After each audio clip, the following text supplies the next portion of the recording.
ओ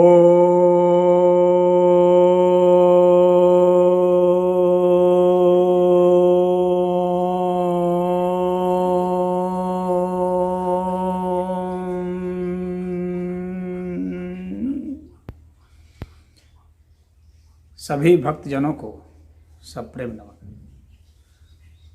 आज मैं विशेष रूप से कृषक भक्तों के लिए कुछ कहना चाह रहा हूँ और सरकार के लिए भी। कृषकों और सरकार के बीच में अभी बहुत संघर्ष चल रहा है। सरकार ने कृषि कानून बनाए हैं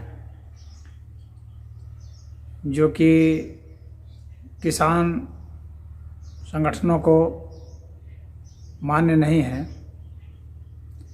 हालांकि कुछ किसान संगठन समर्थन कर रहे हैं परंतु कुछ नहीं भी मान रहे। अब एक बहुत बड़ा प्रश्न चिन्ह यह खड़ा होता है कि किसान की जो मांगे हैं कि कानून को रद्द कर दिया जाए, और सरकार का कहना है कि चंद किसानों की मांग के कारण करोड़ों किसानों के भविष्य को दांव पर नहीं लगा सकते। परंतु सरकार भी इस बात की गारंटी नहीं दे पा रही है कि सरकार जो कानून लाने जा रही है उससे किसान समृद्ध हो जाएंगे। सरकार यह तो कह सकती है कि इससे बेहतर स्थिति होगी, लेकिन समृद्ध हो जाएंगे यह नहीं कह सकती, क्योंकि किसानों की आय यदि विगत 70 वर्षों में 25 गुनी बढ़ी है, तो सरकारी नौकरी पेशा वालों की करीबन 200 गुनी बढ़ गई है, और उद्योगपतियों की तो हजारों गुने और लाखों गुने तक भी बढ़ गई है। तो अब किसान किस तरह से माने यह बहुत ज़रूरी है। किसानों के मत को सरकार नज़रअंदाज नहीं कर सकती है, और जो न्याय संगत बात है वह तो सरकार को माननी ही चाहिए। न्याय संगत क्या है? तो पहली बात है कि न्यूनतम समर्थन मूल्य, जिसको एमएसपी कहा जाता है, किसानों की मांग है कि इसे लिखित दिया जाए, और सरकार का कहना है कि प्रधानमंत्री ने भाषण में मान लिया है तो हो गया, या अगर लिखित रूप से अगर इसको दिया भी जाएगा तो सरकार पूरी खरीदारी नहीं कर सकती है, सरकार के पास इतना फंड नहीं है। तो पहली बात है कि मौखिक रूप से प्रधानमंत्री या किसी का भी कहना वो कानूनन मान्यता नहीं प्राप्त करता है। कानूनन मान्यता तो सिर्फ लिखित की होती है। दूसरी बात है कि यह सरकार की दलील सही है कि सरकार सब खरीद नहीं सकती, परंतु सरकार ऐसा प्रस्ताव ला सकती है जिसके कारण कोई भी व्यक्ति न्यूनतम समर्थन मूल्य से कम में नहीं खरीद सकता।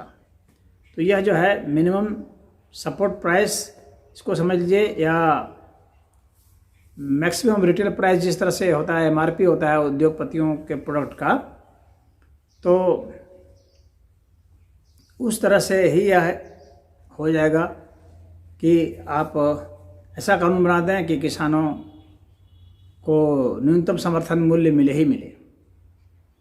वह जो न्यूनतम समर्थन मूल्य जो तय किया जाएगा, अभी आयोग जो तय करता है, वो जितनी लागत किसान की लगती है उससे 50% ज़्यादा होता है। इसी तरह से जिनकी लागत जितनी है, उद्योगपतियों की, व्यापारियों की लागत भी जितनी है, उससे आप 100% ज़्यादा कर सकते हैं, क्योंकि वे टैक्स देते हैं, किसान टैक्स नहीं देते हैं। तो अगर 100% उनका कर दें तो बहुत बढ़िया हो, या 150% कर दीजिए तो भी चलेगा। लेकिन उद्योगपति तो 2000-3000% तक रख लेते हैं। यह तो कहीं भी न्याय संगत नहीं है। वे किसानों का ही जो खाद्य पदार्थ खरीदते हैं उससे कई गुना ज़्यादा, कई हजारों गुना ज़्यादा रख लेते हैं कीमत। अगर आलू 5 रुपये किलो लेते हैं तो उसे 5 रुपये ग्राम बेचते हैं। तो यह जो है, यह ठीक बात है कि उसमें कुछ तेल वगैरह भी मिला देते हैं और नमक वगैरह, पैकेजिंग वगैरह खर्चे, लेकिन कई गुना ज़्यादा बेचते हैं, कई हजारों गुना बेचते हैं। तो यह बहुत ज़्यादा लागत के हिसाब से बहुत ज़्यादा प्रॉफिट में जाते हैं।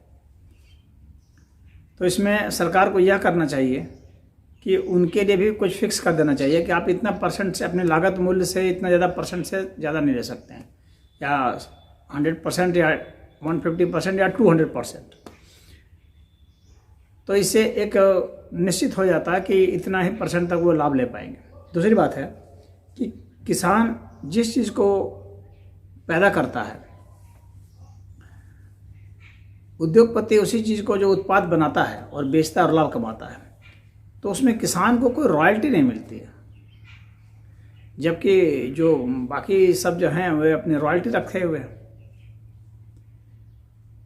कॉपीराइट रखे हुए हैं। तो ये रॉयल्टी और कॉपीराइट अन्य के लिए है, किसानों के लिए क्यों नहीं है? तो ये जितने भी किसानों से संबंधित उत्पाद बनाते हैं, चाहे मांस, पशुपालन के हिसाब से मांस का उत्पाद बनाते हैं, मछली का है, अंडे का उत्पाद है, या सॉस है, बिस्कुट है, ब्रेड है, या शराब है, या चीनी है, गुड़ है, शहद है, इस तरह के जितने भी उत्पाद हैं, वे सारे उत्पाद जो उद्योगपति किसानों के उत्पाद को बदल करके बनाते हैं, उसमें किसानों के लिए न्यूनतम 5% रॉयल्टी होनी चाहिए। बाकियों के लिए तो कहीं कहीं 20% रॉयल्टी है, 25% रॉयल्टी है।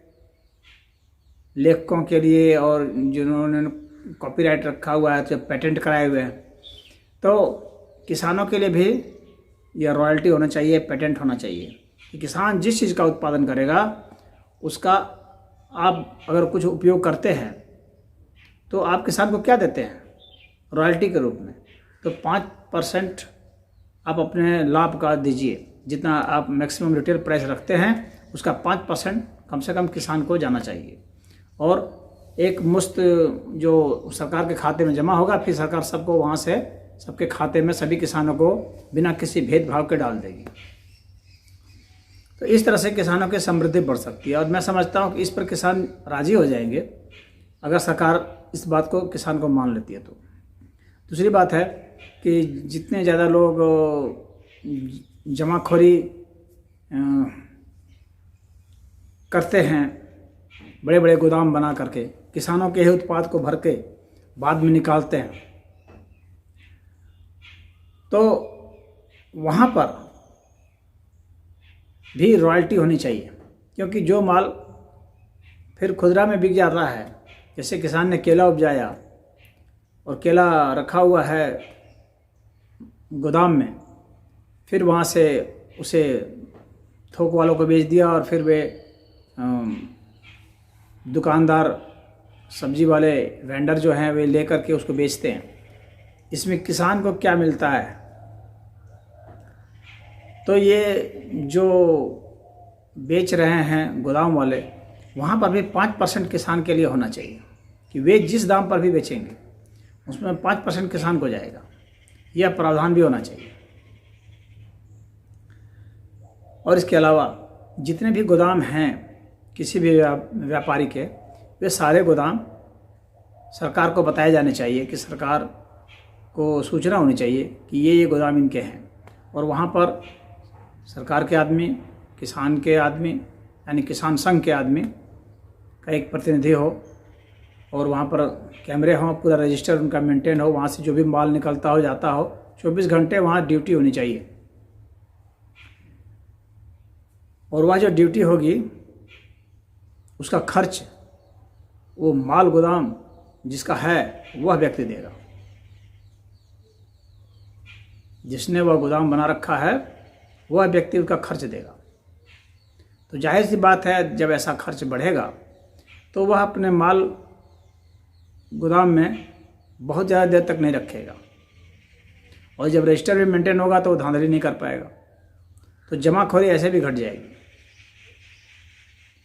हालांकि जमा करने का तो अधिकार होना चाहिए, आप जमा करने दें कोई बात नहीं है, वह जब बेचेगा तो उसमें उतना % टैक्स लग जाना चाहिए।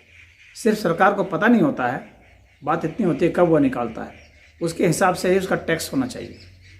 आप किसी सामान को निकालते हैं, कितने समय में निकालते हैं? जितने ज़्यादा समय में निकालेंगे उतना ही ज़्यादा वो जितनी कीमत वो लेगा जिनके लिए निकाल रहा है, उसके हिसाब से ही वहाँ पर टैक्सेशन हो जाना चाहिए।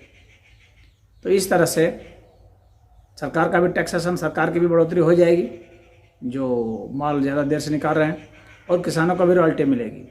और वहाँ पर जो एम्प्लॉय होंगे जो कि एक किसान संघ के होंगे और एक गवर्नमेंट का होगा, उन सब का भी पेमेंट की जिम्मेदारी उसी को होगी, और CCTV कैमरे वगैरह से सारे लिंक्ड होने चाहिए।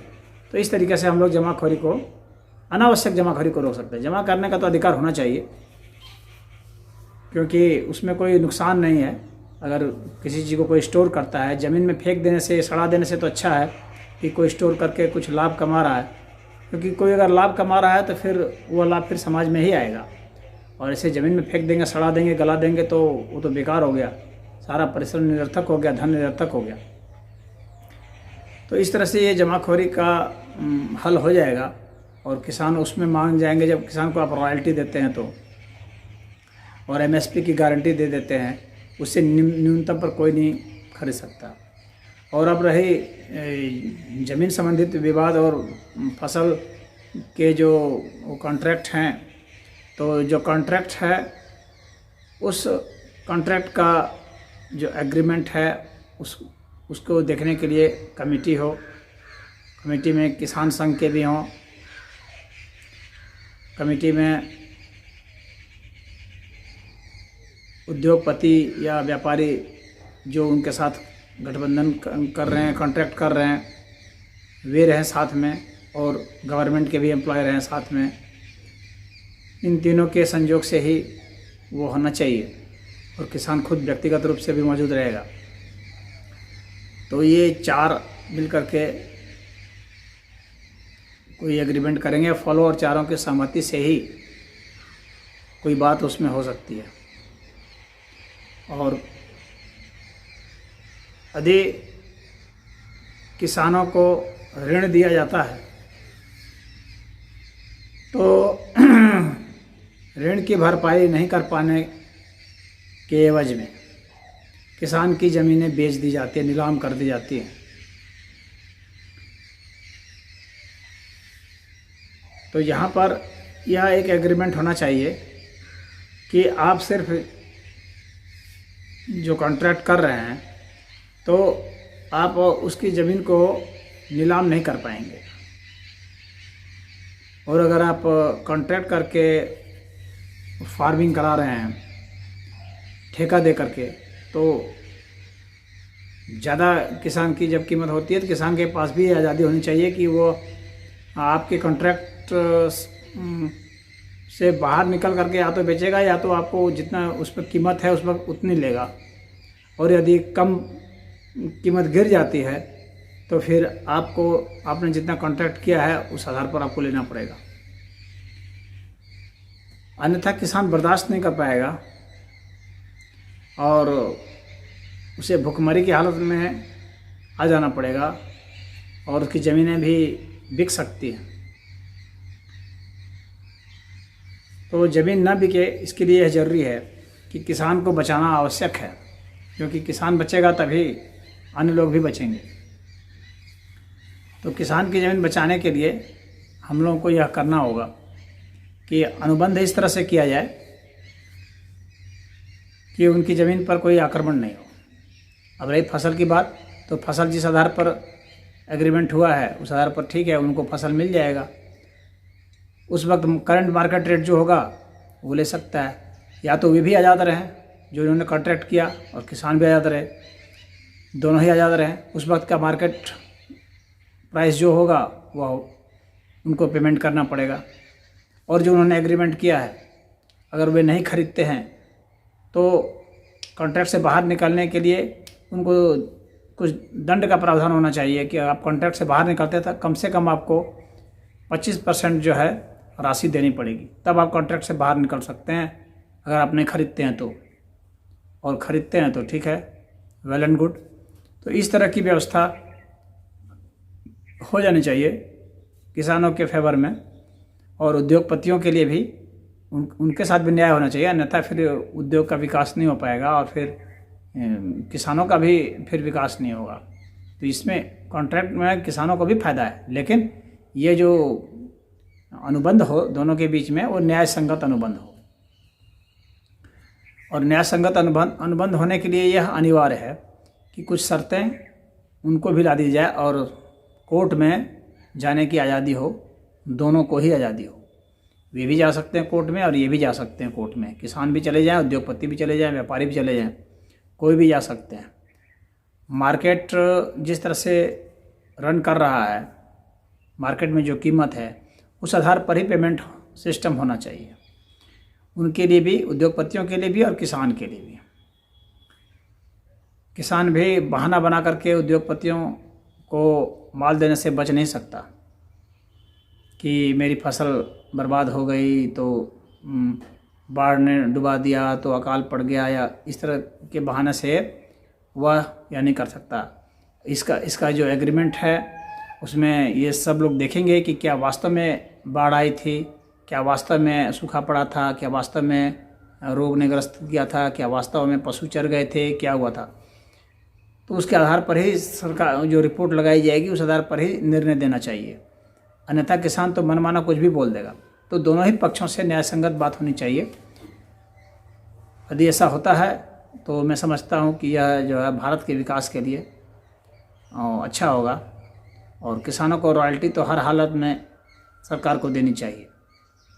अब प्रश्न उठता है कि अगर सरकार नहीं मानती है तब क्या करे किसान। तो किसान के पास संवैधानिक उपाय है, वही करना चाहिए। अभी जो किसान जो धरना प्रदर्शन करके जो है रोड ब्लॉक कर देते हैं या तोड़ फोड़ कर रहे हैं, इसका समर्थन कोई भी नहीं कर सकता है, क्योंकि देश की संपत्ति को आप नुकसान नहीं पहुंचा सकते, या किसी की भी संपत्ति को नुकसान नहीं पहुंचा सकते, ना किसी को आप अवरुद्ध कर सकते हैं। सभी को जीने का अधिकार है। तो आप अपनी संख्या के बल पर किसी को डरा नहीं सकते, अन्यथा फिर संविधान का कोई मतलब नहीं रह जाएगा। और कानून की जो बात कर रहे हैं किसान आंदोलन के लोग कि कानून वापस कर लिया जाए, तो आप एक सलाह दे सकते हैं और सरकार को उसमें दोष बता करके उसमें संशोधन के लिए भी दे सकते हैं, लेकिन आप प्रेशर बना करके उसे मजबूर नहीं कर सकते। क्योंकि अगर इस तरह से प्रेशर से कानून बनाए जाने लगेंगे तब फिर पार्लियामेंट का और असेंबली का कोई मतलब नहीं रह जाएगा, संविधान का कोई मतलब नहीं रह जाएगा। फिर तो सड़कों पर कानून बनेंगे। कोई भी कानून सरकार बनाएगी तो विपक्षी पार्टियां सब मिल करके अन्य संगठनों से कहेंगे कि वापस कर लो। तो इस तरह से तो कोई कानून ही नहीं बन पाएगा, या जो कानून बने हैं उसको भी वापस करने का फिर ये ड्रामा शुरू हो जाएगा। इसलिए ऐसा नहीं होना चाहिए। कानून बनने की प्रक्रिया संवैधानिक है, पार्लियामेंट से ही बनना चाहिए। अगर किसानों को आपत्ति है तो वे कोर्ट भी जा सकते हैं, और किसान चाहे तो चुनाव भी लड़ सकते हैं। तो किसानों को तो मैं ये सलाह दूंगा कि बैठ के बातचीत कर लें, और अगर नहीं मानते हैं सरकार तो इस व्यवस्था को बदलने के लिए अपनी एक पार्टी बना लें, या जो ऐसी व्यवस्था की बात करता है वैसी पार्टी का समर्थन करें। तो आप पार्टी बना सकते हैं, और पार्टी में यह सिस्टम आप रख सकते हैं कि किसानों को ये ऐसे ऐसे लाभ पहुंचाए जाएंगे। इसके अलावा आप और भी चीज़ कर सकते हैं जो बहुत ज़रूरी है कि शासन जो है नेताओं से हट करके सीधे जनता के हाथ में आ जाए, क्योंकि किसानों के सांसद अभी नहीं। सबसे बड़ी प्रॉब्लम यही है। शिक्षकों के तो असेंबली में चुन के जाते हैं, ग्रेजुएट के भी चुन के जाते हैं, लेकिन किसानों के सांसद नहीं होते हैं। तो या तो एक एक वर्ग के लिए सांसद बनाया जाए। अभी वर्तमान में अब देश की आबादी बढ़ी है तो महत्वाकांक्षाएँ बढ़ी है, अब लोगों की जो भिन्न भिन्न वर्गों की जो समस्याएं हैं उसके आधार पर भी सांसद चुने जाने चाहिए। तो किसानों के सांसद, मजदूरों के सांसद, वकीलों के सांसद, साधु संतों के सांसद, सर्विस करने वालों के सांसद, सभी के सांसद होने चाहिए ताकि उनकी जो विशेष समस्या है उसको वहाँ कह सकें। या तो एक बात हुई। दूसरी बात है कि सीधे जनता कानून बनाए, ऐसा हम लोग कर सकते हैं। इन नेताओं की कोई आवश्यकता न रहे, क्योंकि जब तक नेता है ट्रबल रहेगा, तब तक राजनीति होगी, तब तक इनके ऊपर हम लोग अरबों खरबों का खर्च करते हैं। तो इन नेताओं को हटा दिया जाए और कानून सीधे जनता बनाए, डायरेक्ट डेमोक्रेसी हो। और इसके लिए कंप्यूटर और स्मार्टफोन की ज़रूरत पड़ेगी। तो निर्वाचन आयोग ऐसा कर सकते हैं कि किसी भी मुद्दे पर कानून बनाने के लिए जनता से मत ले सकते हैं, और जनता जो है स्मार्टफोन के ज़रिए वोटिंग कर सकती है, कंप्यूटर के ज़रिए वोटिंग कर सकती है। तो वह सिस्टम लागू होना चाहिए कि कंप्यूटर और स्मार्टफोन के ज़रिए वोटिंग हो जाए और वह कानून बन जाए। और अगर नेता रहें भी तो वह कानून तब तक ना बने जब तक कि पार्लियामेंट से जो कानून पास हुए हैं उन नेताओं के जो कानून हैं जो पार्लियामेंट से बनाए गए हैं उनको जनता में भी पास कराना अनिवार्य कर दिया जाए। यानी जो भी पार्लियामेंट से पास हो गया, अगर वो जनता से ही पास हो गया तो ही वह कानून बनेगा, राष्ट्रपति पास शासन हस्ताक्षर के लिए जाएगा, अन्यथा वह नहीं हो सकता कानून। ऐसा भी विधान किया जा सकता है। तो सबसे अच्छा तो यही रहेगा कि नेताओं को हटा दिया जाए और जनता सीधे कानून बनाए, इनसे छुटकारा ले लिया जाए, क्योंकि इनके ऊपर बहुत ज़्यादा खर्चे हैं, सारा जनता के ऊपर सारा बर्डन है इनको ढोने का, और देश में घृणा फैलाना ये इनके ही जिम्मे है, अशांति यही फैलाते हैं। तो इनको हटा दिया जाए और सीधे डायरेक्ट डेमोक्रेसी की ओर हम लोग चलें, प्रत्यक्ष प्रजातंत्र की ओर चलें, और चुनाव मुद्दों के आधार पर हो और जनता सीधे उसमें बटन दबा करके अपनी सहमति जताए। जो बहुमत हो जाएगा वही कानून माना जाएगा। और ऐसा आज के टेक्नोलॉजी के युग में ऐसा करना संभव है। और अभी इस तरफ जाने के पहले हम लोग यह एक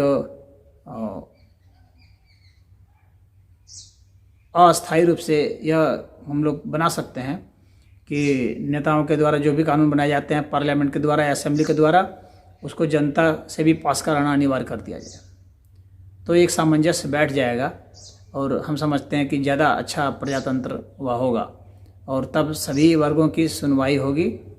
और इसमें किसी एक ग्रुप का, किसी एक वर्ग का, किसी एक जाति का, किसी एक धर्म का इस तरह का वर्चस्व नहीं रहेगा। और भारत के विकास के लिए यह बहुत ही अच्छा होगा। और जो भी धन है देश में, वह धन सबकी सहमति से, सबके सहयोग से, सबके समन्वय से बना है। तो उसमें सबका कुछ न कुछ हिस्सा है। तो इसलिए आनुपातिक समाजवाद की व्यवस्था होनी चाहिए। यानी जो सबसे अमीर लोग हैं उनके खाते से कुछ धन कटने चाहिए, और कट करके जो सबसे गरीब लोग हैं उनके खाते में जाने चाहिए। और मैं समझता हूँ 20 और 1 का जो अनुपात है, इससे ज़्यादा अनुपात नहीं होना चाहिए, क्योंकि प्रतिभा का जो अनुपात है अंतर का, सबसे प्रतिभावान और सबसे कम प्रतिभावान में, और 20 और 1 का ही है। तो धन का भी अनुपात 20 और 1 के ही अनुपात में होना चाहिए धन के वितरण में, यही न्याय संगत होगा। तो और यह जो है हम लोग कंप्यूटर से ट्रांसफ़र कर सकते हैं, धन सीधा खाते से खाते में ट्रांसफ़र किया जा सकता है। आज हम लोग पास ऐसी तकनीक है। सभी प्रकार के धन को हम लोग बदल सकते हैं डिजिटल करेंसी में। तो ये भौतिक मुद्रा जो है ख़त्म कर दिया जाए, भ्रष्टाचार का बहुत बड़ा जड़िया है, और इसके जगह पर सिर्फ अंक मुद्रा चलाया जाए। और ऐसा करने से क्या होगा कि सारा लेन देन खरीद बिक्री सब स्मार्टफोन से होगा। किसी के पास कैश मनी नहीं होगी तो कहीं पर कोई भ्रष्टाचार नहीं होगा, कोई घूस का लेन देन नहीं हो पाएगा, तो सब नज़र में होगा।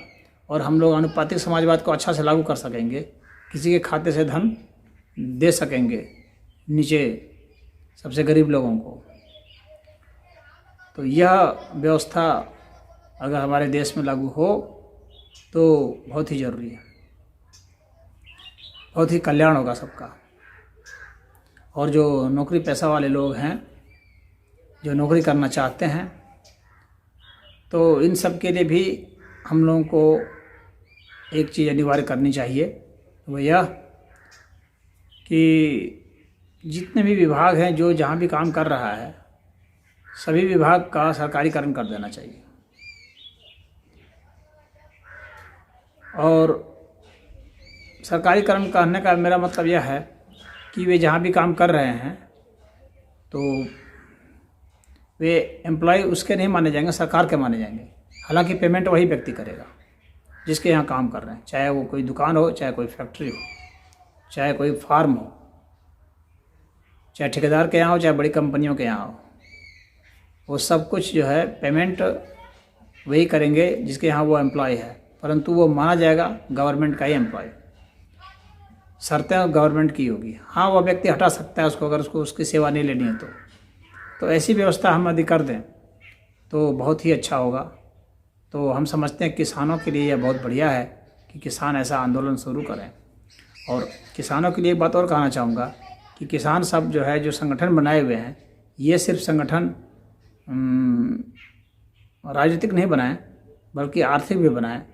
यानी आपस में चंदा करके भी ये गोदाम बना सकते हैं जहाँ पर वे अपने सामानों को रख सकते हैं, जब चाहे तब उसे निकाल सकते हैं और बेच सकते हैं, और अच्छी कीमत में बेच सकते हैं। तो ऐसा इनको करना चाहिए। और जिस तरह से उद्योगपति कई तरह के उत्पाद को बनाते हैं किसानों के से ही सामान खरीद करके, उस तरह से ये भी उद्योग में जा सकते हैं। किसान भी उद्योगपति बन सकते हैं। इनको उद्योगपतियों से डरना नहीं चाहिए, ना ही ईर्ष्या करनी चाहिए, बल्कि प्रतियोगिता करनी चाहिए। तो प्रतियोगिता से और बेहतर अपने को बना सकते हैं। तो प्रतियोगिता करेंगे तो उसमें ये भी पैसे कुछ चंदा करके लगाएंगे, फैक्ट्री बनाएंगे, उसमें इनके बच्चे काम करेंगे और उनका प्रबंधन भी ये आपस में कर सकते हैं। और फिर उसका जो लाभांश है वे आपस में ये वितरित कर लेंगे, तो लाभांश इनको मिला करेगा। तो एक तरह से ये शेयर होल्डर हो जाएंगे। तो ऐसा वे करेंगे तो मैं समझता हूँ बहुत ही अच्छा रहेगा इनके लिए, और भारत का विकास इस तरह से हो सकेगा, किसान भी अपना विकास कर सकेंगे।